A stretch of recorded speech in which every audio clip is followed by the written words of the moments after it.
আসসালামু আলাইকুম বন্ধুরা।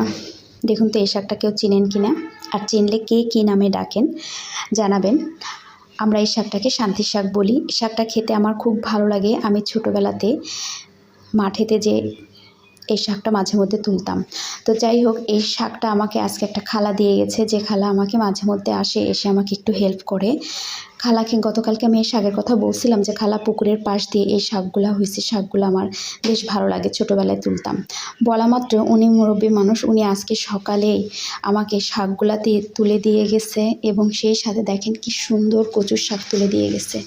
কচু শাকগুলো তুলে দিয়ে গেছে আর বলছে যে মা, এই কচু শাকগুলো অনেক ভালো, মুখ চুলকায় না, খেতেও অনেক ভালো, অনেক সুন্দর সিদ্ধ হয়ে যায়।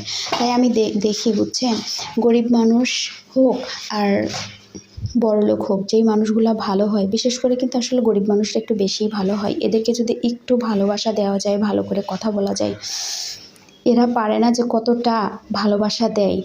আমি ইনাদের এই ভালোবাসাগুলো বুঝি, আমার খুব ভালো লাগে। আমি জাস্ট খালি বলেছি, উনি আমাকে শাকগুলা তুলে দিয়ে গেছে। আল্লাহ ওনাকে ভালো রাখুক।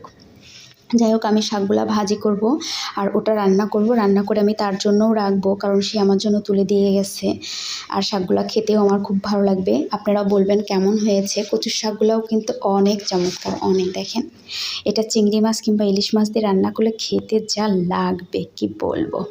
তো প্রিয় বন্ধুরা, সবাই ভালো থাকবেন। রাখি। আজকে আমি একটা শাক রান্না করে ফেলবো, এটা, আর ওইটা আগামীকালকে করবো। এটা ফ্রিজে রেখে দেবো। তো সবাইকে আল্লাহ হাফেজ, সালামু আলাইকুম আবারও।